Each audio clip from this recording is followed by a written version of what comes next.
আসসালামু আলাইকুম, কেমন আছেন সবাই? আশা করি সবাই ভালো আছেন। তো একটা ভিডিও নিয়ে চলে আসলাম। তো আল্লাহর রহমতে ভালো আছি আগের চাইতে অনেকটা।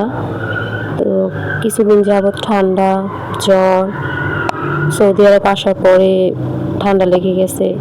এখানকার আবহাওয়া, বাংলাদেশে তো অনেক ঠান্ডা পড়ছে কিন্তু এখানে ততটা ঠান্ডা নেই, তারপরেও ঠান্ডা লেগে গেছে আমার। তো সৌদি আরব আসছি 2 মাস কাছাকাছি হয়ে গেছে। তো দিনের আলো, রৌদ্র এগুলো চোখে দেখি নাই। তো 1.5-2 মাস পরে আপনার বাহিরে বের হয়েছি দিনের আলোতে। তো আমার হাজব্যান্ড দোকান থেকে ডিউটি শেষ করে বাসায় এসে বলতেছে যে তোমার শরীরটা কিছুদিন যাবত ভালো না, তাহলে চলো তোমাকে বাহিরে নিয়ে যাই। রোদে কিছুক্ষণ বসে হাঁটাচলা করে তারপর চলে আসলাম। আমি বললাম যে আচ্ছা ঠিক আছে চলো। তো রোদে এমনিতে গেলেও ভিটামিন ডি পাওয়া যায়। তো আমরা এমনিতেও শরীরে একটু ভিটামিন ডি ঘাটতি আছে। তো এর জন্য ডাক্তার বলছিল যে প্রতিদিন 10-15 মিনিট রোদে বসার জন্য। তো সব কিছু মিলিয়ে বললাম যে আচ্ছা ঠিক আছে চলো।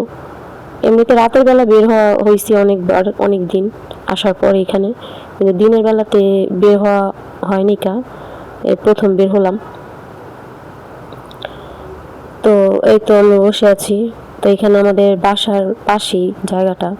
এতদিন শুধু জানালা দিয়ে তাকিয়ে দেখতাম যে ওই জায়গাটা গিয়ে বসবো একদিন, তো বসা হয় নাই। তো আজকে আসার পর ভালোই লাগতেছে।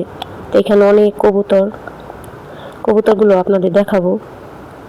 আমি কথা বলতেছি, এর জন্য আমার হাজব্যান্ড পাশ থেকে হাসতেছিল। তো আমাকে একটু দিতেছিল, মজা করতেছিল।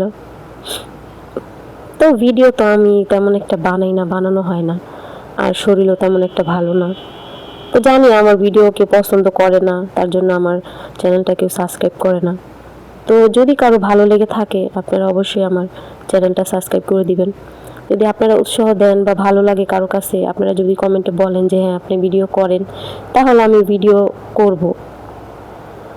তো এই তো দেখেন আমাদের পিছনে এই যে গাড়ি, অনেকগুলো গাড়ি এখানে রাস্তার পাশে। তো ওই যে কবুতরগুলো দেখা যাচ্ছে, এখানে অনেকগুলো খেজুর গাছ, নিচে মাঠের মতো ঘাস। এখানে অনেকে রাতের বেলা বলেন, বিকেলে, দুপুরে সবাই গাছের ছায়ার নিচে বসে। এখানে চারিপাশে রাস্তা। তো দূরে পাহাড়গুলো দেখা যাচ্ছে। তো আমার হাজব্যান্ডকে বললাম যে ওই পাহাড়ের সামনে আমাকে নিয়ে যেতে পারো না? পরে বললো এটা তো অনেক দূর দিয়ে যেতে হয়, এটার গেট অনেক দূরে। পরে বললাম সমস্যা নেই। আর ওই যে দূরে একটা মসজিদ, তো সেখানে জুম্মার নামাজ মহিলারাও যেতে পারে। আমার হাজব্যান্ড বলতেছে যাইবা? আমি বলছি হ্যাঁ আমাকে নিয়ে যাও। আর বলছে আচ্ছা একদিন তোমাকে নিয়ে যাবো। আমি কি আচ্ছা ঠিক আছে।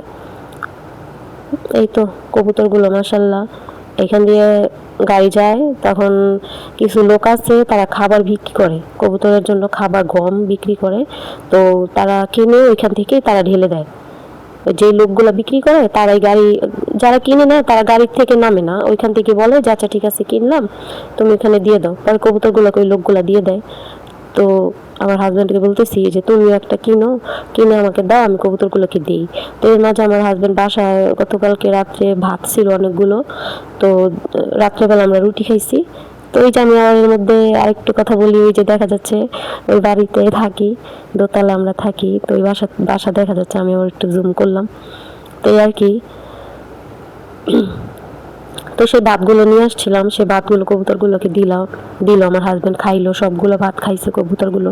এখন আমি বলতেছি তুমি যে সব ভাত দিয়ে দিলা, তা আমি তো কিছুই দিলাম না, তো তুমি খাবারগুলো কিনো, তো আমি কবুতরগুলোকে দিই। পরে বলছে যে আচ্ছা ঠিক আছে, লোকগুলো আসুক এখানে সামনে, তো কিনে নিব, সমস্যা নেই। তারপর আমার হাজব্যান্ড কিনে নিচ্ছে 1 রিয়াল দিয়ে। এই যে